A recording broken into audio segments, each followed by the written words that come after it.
నమస్కారం, welcome to C news. నా పేరు కృష్ణకుమార్. న్యూస్లో ముందుగా హెడ్లైన్స్.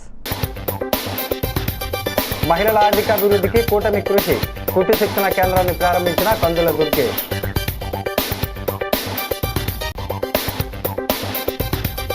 చంద్రబాబు ప్రజలకు వెన్నుపోటు పొడిచారు. వైఎస్ఆర్సీపీ ర్యాలీలో నాయకుల ఆగ్రహం.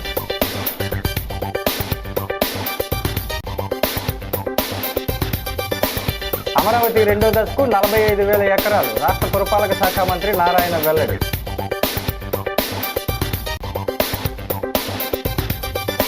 చంద్రబాబు ప్రజల్ని నిలువున ముంచేశాడు. వైసీపీ ర్యాలీలో మాజీ ఎంపీ మార్గాని ధ్వజం.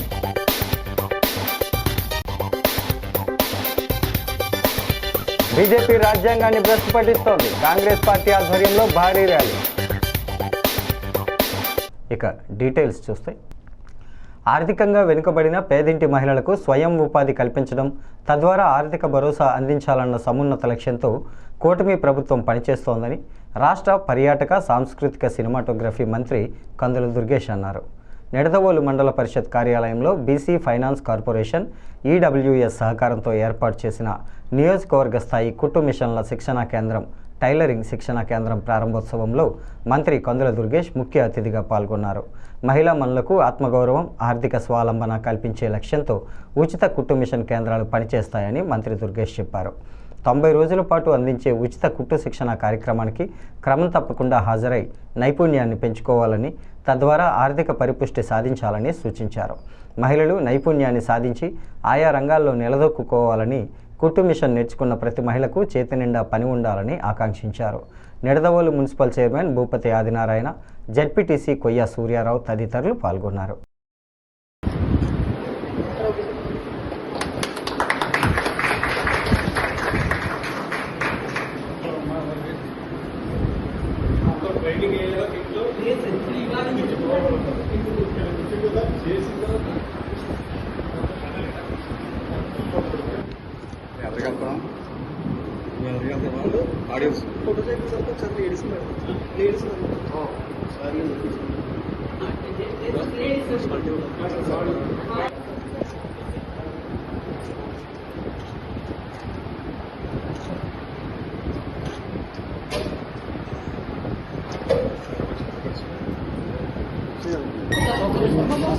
ఈ మండలాల్లో ఏ మండలంగా వర్గాలు ఎవరైతున్నారో వారికి ఇచ్చేటువంటి సహాయం కానివ్వండి, మొత్తంగా 496 మందికి అవకాశం కల్పిస్తే నియోజకవర్గం మొత్తం మీద ఇవాళ మన వాళ్ళు 540 మందికి అవకాశాన్ని ఇస్తున్నారు నేర్చుకోవడానికి.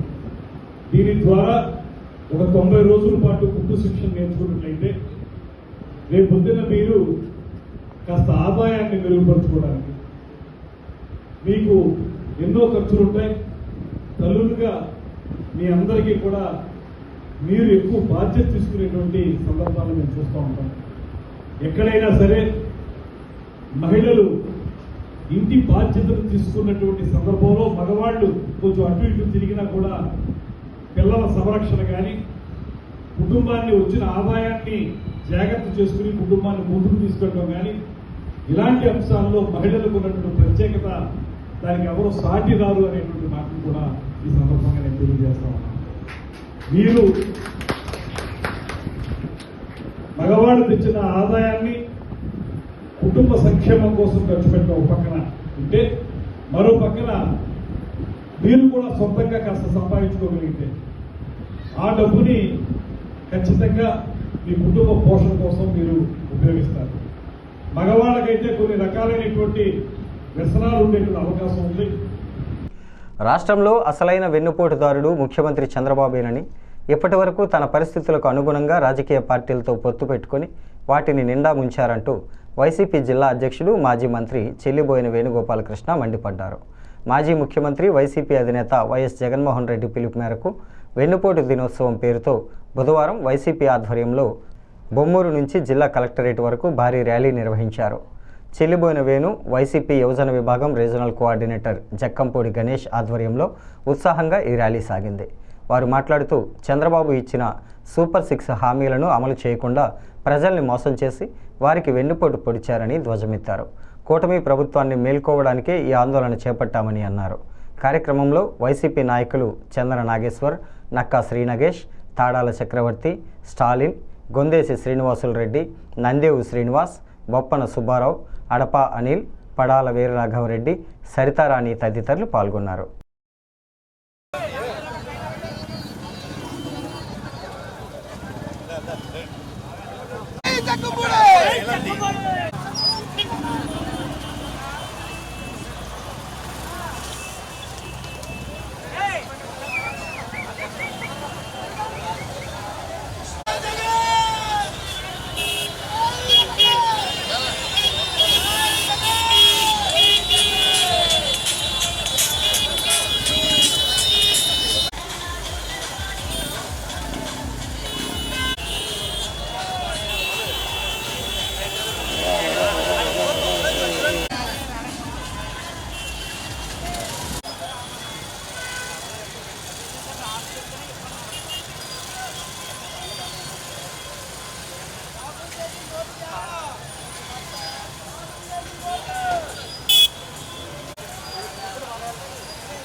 ఇటువంటి అబద్ధాలని మరి మీరేం చేస్తున్నారు? 1 సంవత్సరంలో 1,55,000 కోట్లు అప్పులు చేశారు. అంటే నాడు తప్పైన అప్పు తప్పన్నారు. మరి ఇవాళ గొప్ప ఎలా అవుద్ది? అది కూడా ఆలోచించాలి. ఇది కూడా వెన్నుపోటులో భాగమే. అందుకే సంవత్సర కాలంగా మీ ప్రభుత్వం వచ్చిన తర్వాత ప్రజలు వెన్నుపోటుకు గురయ్యారు. ప్రజాపక్షాన ప్రతిపక్షం జగన్మోహన్ రెడ్డి గారి నాయకత్వంలో వైఎస్ఆర్ కాంగ్రెస్ పార్టీ ఇవాళ ప్రతి జిల్లా కార్యాలయంలో అంటే నియోజకవర్గ స్థాయిలో ఎంఆర్ఓ, ఆర్డీఓ, కలెక్టర్ ఏ కార్యాలయం ఉంటే ఆ కార్యాలయంలోకి వెళ్ళి ఈ ప్రభుత్వం ప్రజలకు చేసిన మోసాన్ని, ప్రజల పట్ల ఈ ప్రభుత్వం అనుసరిస్తున్న విధానాల్ని ఒకసారి గుర్తెరిగి ప్రజాపక్షాన పనిచేయకపోతే ఇది తీవ్ర ఉద్యమ రూపంలో ప్రయాణిస్తుందనేటువంటి విషయాన్ని తెలియజేయడానికి ఈరోజు రిప్రజెంటేషన్ ఇచ్చాం. అదేవిధంగా మరి ఈ రోజున జరుగుతూ ఉన్నటువంటి కార్యక్రమానికి ఏదైతే ప్రత్యర్థి వాళ్ళు మరో కార్యక్రమం చేస్తూ ఉన్నారో ఇది వైఎస్ఆర్ కాంగ్రెస్ పార్టీని రెచ్చగొట్టడమే తప్ప మరొకటి కాదు, మరొక చర్య కాదు అని చెప్పి ఈ సందర్భంగా తెలియజేసుకుంటూ ఉన్నాను. ఒక పక్కన వారు నెరవేర్చని డిమాండ్ల కోసం మేము గలమెత్తితే వారు కేవలం మేము గలమెత్తుతున్నామన్న ఒకే ఒక్క కారణంతో పిచ్చి కార్యక్రమాలు చేసి రోడ్ల మీదకి రావడం అనేది నిజంగా కూడా వారి యొక్క వైఖరికి వారే సిగ్గుపడాలని చెప్పి ఈ సందర్భంగా తెలియజేసుకుంటూ ఖచ్చితంగా వైఎస్ఆర్ కాంగ్రెస్ పార్టీ తరఫున అన్ని విధాలుగా ప్రజలకి అండగా నిలబడి ప్రజల గలమే వైసీపీ గలం అనే విధంగా ఈ 5 సంవత్సరాలు వైసీపీ ప్రతిపక్షాలు పనిచేస్తామని చెప్పి ఈ సందర్భంగా తెలియజేసుకుంటూ మా నాయకుడు జగన్మోహన్ రెడ్డి గారి వెంటే మేమందరం కూడా నడుస్తామని చెప్పి ఈ సందర్భంగా తెలియజేసుకుంటాం. రాజధాని అమరావతి 2వ దశ ప్రాజెక్టు కోసం 40 నుంచి 45 వేల ఎకరాలు భూ సమీకరణలో తీసుకోబోతున్నట్లు పురపాలక శాఖ మంత్రి పి నారాయణ తెలిపారు. తొలి దశలో 217 చదరపు కిలోమీటర్ల పరిధిలో భూ సమీకరణకు అనుసరించిన నిబంధనలే 2వ దశకు కూడా వర్తింపజేస్తామని చెప్పారు. సచివాలయంలో ముఖ్యమంత్రి చంద్రబాబు అధ్యక్షతన సిఆర్డీఏ సమావేశం ముగిసిన తర్వాత మంత్రి మీడియాకు వివరాలను వెల్లడించారు. 5,000 ఎకరాల్లో విమానాశ్రయం, 2,500 ఎకరాల్లో స్మార్ట్ ఇండస్ట్రీస్, మరో 2,500 ఎకరాల్లో స్పోర్ట్స్ సిటీ ఏర్పాటుకు ఈ భూమి సమీకరించనున్నట్లు తెలిపారు. ఈ భూమిని భూ సమీకరణలో తీసుకోవాలా, భూ సేకరణ చేయాలా అనే అంశంపై ఒక నిర్ణయానికి వచ్చే ముందు స్థానిక ఎమ్మెల్యేల ఆధ్వర్యంలో ప్రజా అభిప్రాయ సేకరణ చేపడతామని, పెద్దకూరపాడు నియోజకవర్గం పరిధిలో 26,000 ఎకరాలు, తాడికొండ నియోజకవర్గంలోని 3 గ్రామాల పరిధిలో 12,000 ఎకరాలు కలిపి 38,000 ఎకరాలు భూ సమీకరణలో ఇచ్చేందుకు రైతులు ఇప్పటికే స్వచ్ఛందంగా ముందుకు వచ్చారని పేర్కొన్నారు. దానివల్ల ఎంతోమందికి ఎంప్లాయ్మెంట్ వస్తుందనే ఉద్దేశంతో ఈ 3 ప్రాజెక్టులు టేకప్ చేయమన్నారు.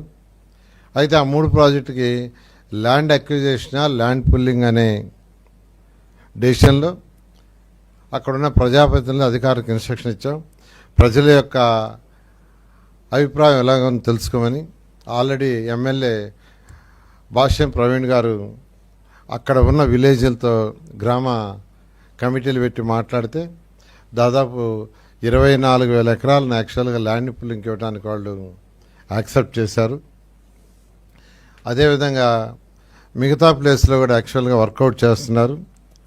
ఇవి వీలైనంత తొందరలో చేయడానికి సంబంధించి కొన్ని రూల్స్ అండ్ రెగ్యులేషన్స్ అంటే ఇప్పుడు ఏదైతే land pooling rules and regulations పెట్టామో అది 217 చదరపు కిలోమీటర్లకే ఆల్రెడీ ఉన్నదానికే వాటిని ఎక్స్టెండ్ చేసేదానికి ఈరోజు అథారిటీలో పర్మిషన్ తీసుకున్నాం. ఆ విధంగా ఈరోజు అథారిటీలో మేజర్గా ఈ టవర్స్ ల్యాండ్ పూలింగ్ సంబంధించి వాటికి, అదేవిధంగా ఎడ్యుకేషన్ ఇన్స్టిట్యూషన్స్ హెల్త్ ఇన్స్టిట్యూషన్స్ ఉన్నాయి. వాళ్ళు యాక్చువల్గా రిజిస్ట్రేషన్కి సంబంధించి రిజిస్ట్రేషన్ ఫీజు వాటికి సంబంధించి కొంత ఎగ్జంప్షన్స్ అడిగారు. దాని మీద కూడా యాక్చువల్గా ఈరోజు నిర్ణయం తీసుకోవడం జరిగింది. ఈ విధంగా ఈరోజు అమరావతి క్యాపిటల్ సిటీలో ఈ యొక్క 48 అథారిటీలో ముఖ్యంగా ఈ విషయాల మీద నిర్ణయం తీసుకోవడం జరిగింది. అంటే యాక్చువల్గా మనకు 10,000 ఎకరాలు యాక్చువల్గా ఈ ప్రాజెక్ట్స్ కావాలి. 2,500. అదే 10,000 ఎకరాలు అంటే మనకు మిగిలేది 25% అది చేయటానికి. అంటే ఒక 40,000 ఏకర్స్ తీసుకుంటే ఈ యొక్క వైఎస్ఆర్ కాంగ్రెస్ పార్టీ ఆధ్వర్యంలో కూటమి ప్రభుత్వం ఏడాది పాలనపై వెన్నుపోటు దినోత్సవం పేరుతో నిర్వహించిన ర్యాలీలో ఉద్రిక్త పరిస్థితులు నెలకొన్నాయి. మాజీ ఎంపీ వైసీపీ రాష్ట్ర అధికార ప్రతినిధి మార్గాని భరత్ ర్యాలీని అడుగడుగునా పోలీసులు అడ్డుకున్నారు. స్థానిక జాంపేట ఆజాద్ చౌక్ నుంచి ప్లకార్డులు నల్ల బెలూన్లతో భరత్ పార్టీ నాయకులు ర్యాలీ ప్రారంభించారు. అక్కడ భారీగా మోహరించిన పోలీసులు నల్ల బెలూన్లు ఎగరవేయవద్దని అడ్డుకోవడంతో గందరగోళం నెలకొంది. ఈ సందర్భంగా వైసీపీ నాయకులు పోలీసుల మధ్య తోపులాట జరిగింది. జెండా వంజా రోడ్ మీదుగా సబ్ కలెక్టరేట్కు చేరుకొని అక్కడి నాయకులు బైఠాయించి కూటమి ప్రభుత్వానికి వ్యతిరేకంగా నినాదాలు చేశారు. మార్గాన్ని మాట్లాడుతూ అసలైన వెన్నుపోటుదారుడు చంద్రబాబేనని ఆగ్రహం వ్యక్తం చేశారు. ఆయన ఇచ్చిన హామీలన్నీ తుంగలో తొక్కి ప్రజల్ని తీవ్రంగా మోసం చేశారంటూ మండిపడ్డారు. త్వరలోనే ఆయనకు ప్రజలు సరైన గుణపాఠం చెప్పి మళ్లీ వైసీపీ అధినేత జగన్కు ముఖ్యమంత్రి చేస్తారని అన్నారు. పార్టీ పరిశీలకుడు గురుమూర్తి రెడ్డి తదితరులు ఈ కార్యక్రమంలో పాల్గొన్నారు.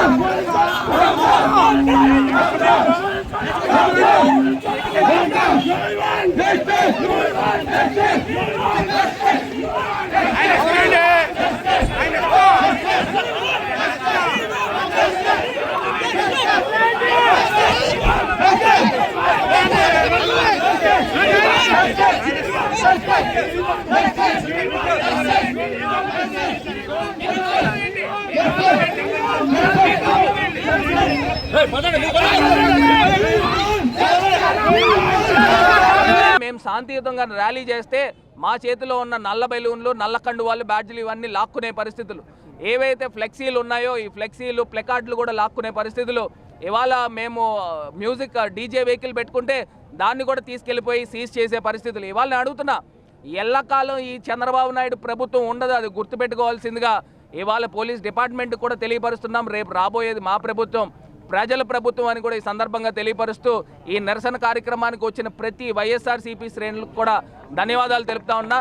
మరి అదేవిధంగా మాకు విశాఖపట్నం నుంచి అబ్జర్వర్గా వచ్చిన మరి గురుమూర్తి రెడ్డి గారికి కూడా ధన్యవాదాలు తెలుపుతా ఉన్నా. ఎందుచేతనంటే మమ్మల్ని అందరినీ కూడా మమేకం చేసుకుంటూ ఇవాళ ఈ నిరసన కార్యక్రమం పెద్ద ఎత్తున ప్రజలకు అందరికీ కూడా మేల్కొల్పే విధంగా ఇవాళ కార్యక్రమం చేశామని కూడా సందర్భంగా నేను అడుగుతున్నానండి. పవన్ కళ్యాణ్ గారు మిమ్మల్ని నమ్మి ప్రజలు ఓట్లేశారు, మీరు సూపర్ 6 హామీలు ఏం నిలబెట్టారు సంవత్సర కాలంలో అని అడుగుతా ఉన్నా.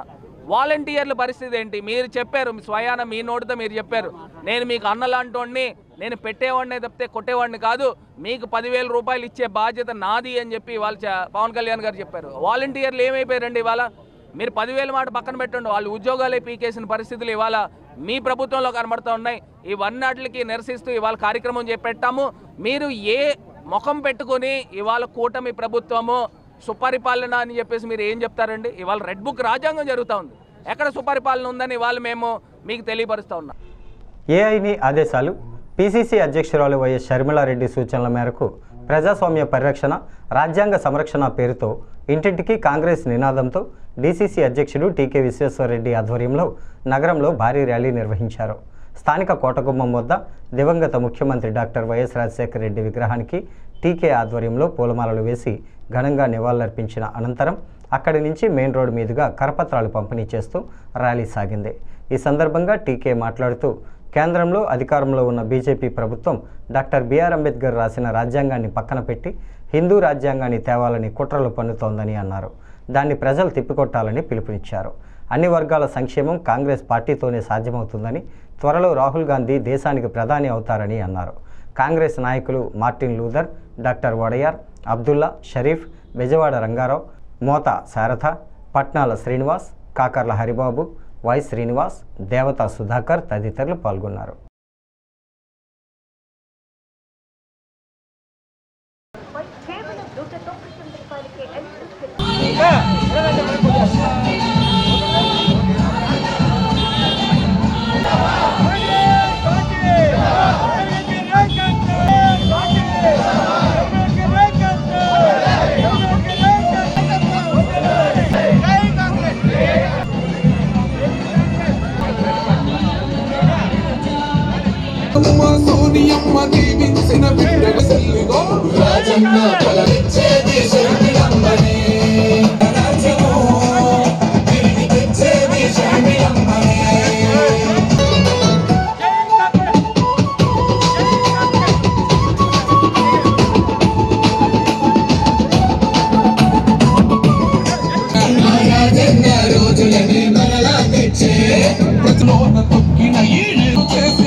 రాజ్యాంగ పరిరక్షణ చేయాలనే ఉద్దేశంతో ఏఐసిసి వారు ఇచ్చిన పిలుపు మేరకు పిసిసి అధ్యక్షురాలు వైఎస్ షర్మిల గారు మరి మన రాష్ట్రం అంతా కూడా ప్రతి అసెంబ్లీ కాన్స్టిట్యున్సీ, మండలం, గ్రామాల స్థాయిలో కూడా ఏదైతే మరి రాజ్యాంగ పరిరక్షణ ఉందో ఆ రాజ్యాంగ పరిరక్షణ ఏఐసిసి వారు చేసినటువంటి తీర్మానాలని ఇవి ఇంటింటికి చేరవేయాలని, ఇంటింటికి కాంగ్రెస్ పార్టీ అని ఒక పథకం పెట్టి దీని ద్వారా ప్రతి ఇంటికి కూడా కాంగ్రెస్ పార్టీ యొక్క విధానాలు, కాంగ్రెస్ పార్టీ రాజ్యాంగాన్ని ఎలా కాపాడుతుందనే విషయాల మీద ఈ పాంప్లెట్లో చాలా క్లియర్గా రాసి అది ప్రతి ఇంటింటికి తీసుకెళ్ళమని చెప్పి మాకు సందేశం ఇవ్వడం జరిగింది.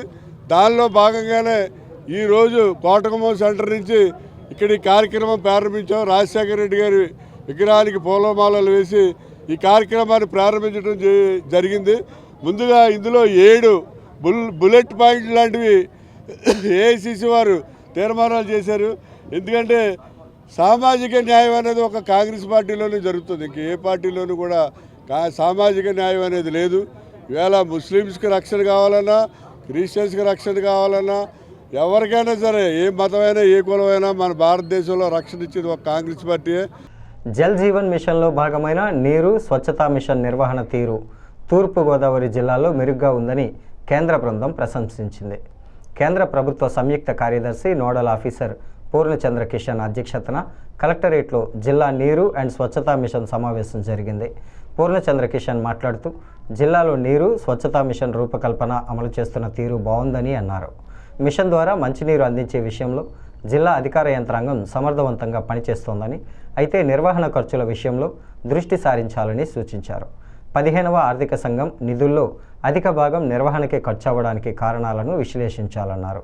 సమావేశంలో జిల్లా కలెక్టర్ పి ప్రశాంతి, జాతీయ వాష్ నిపుణుడు బిశ్వదీవ్ దాస్, జెడ్పీ సీఈఓ లక్ష్మణరావు, జీవి గిరి ఇతర అధికారులు పాల్గొన్నారు.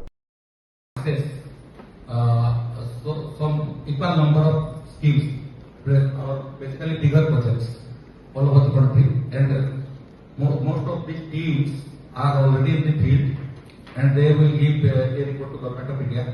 Also, will guide on certain points. Before that, I want to have a quick round of introduction from this side. I am T.C. Kisan, 2005 batch IAS officer, Joint Secretary, Agriculture. I am Lakshman and I am CEO Jilla Parishad, I look after 4 districts. That is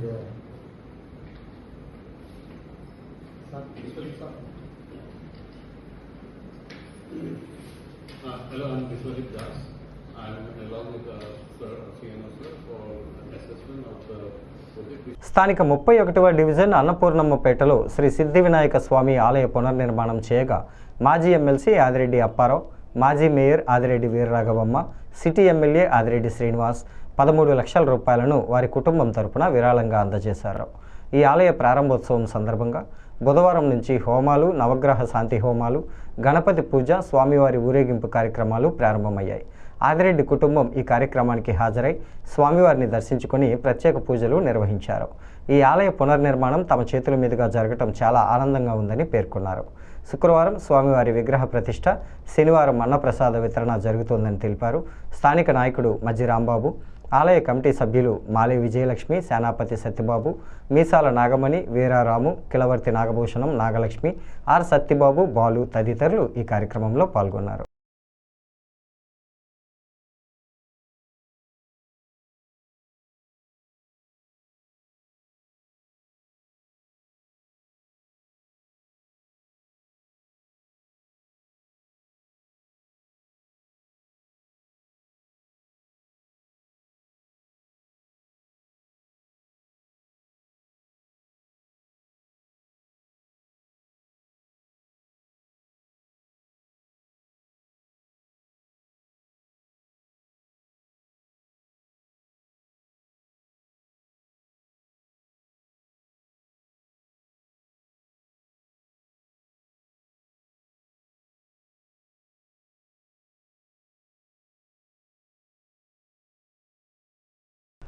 YSR Congress party అధినేత మాజీ ముఖ్యమంత్రి YS Jaganmohan Reddy పిలుపు మేరకు బుధవారం విజయనగరం జిల్లా చీపురుపల్లిలో జరిగిన ర్యాలీకి హాజరైన మాజీ మంత్రి, వైసీపీ శాసనమండలి పక్ష నేత బొత్స సత్యనారాయణ అస్వస్థతకు గురయ్యారు. వైసీపీ నాయకులు, కార్యకర్తలు భారీ ఎత్తున నిర్వహించిన ర్యాలీలో బొత్స సత్యనారాయణ పాల్గొన్నారు. అనంతరం ప్రచార వాహనంపై ప్రసంగిస్తూ ఉండగా ఒక్కసారి ఎండవేడి ధాటికి ఉక్కపోతకు గురై సొమ్మసిల్లు పడిపోయారు. దీనితో ఆందోళనకు గురైన స్థానిక నాయకులు వెంటనే ఆయనను సమీపంలోని ఆసుపత్రికి తరలించి చికిత్స అందించారు. ఆయన ఆరోగ్య పరిస్థితి నిలకడగానే ఉన్నట్లు వెల్లడించారు.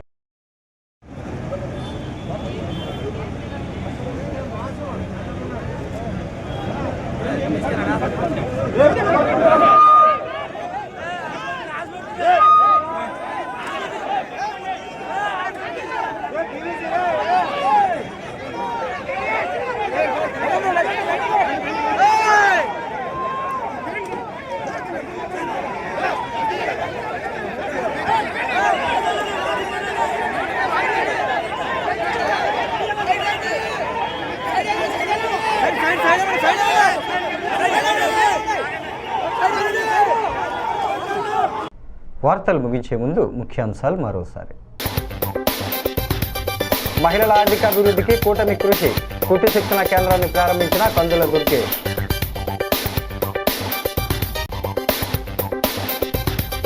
చంద్రబాబు ప్రజలకు వెన్నుపోటు పొడిచారు, వైఎస్ఆర్సీపీ ర్యాలీలో నాయకుల ఆగ్రహం.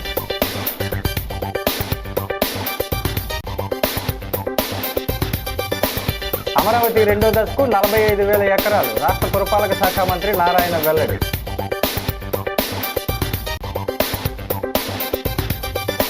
చంద్రబాబు ప్రజల్ని నిలువున ముంచేశాడు, వైసీపీ ర్యాలీలో మాజీ ఎంపీ మార్గాని ధ్వజం.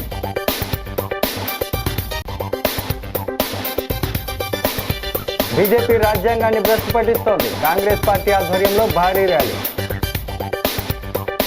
ఈ వార్తలు ఇంతటితో సమాప్తం. నమస్కారం.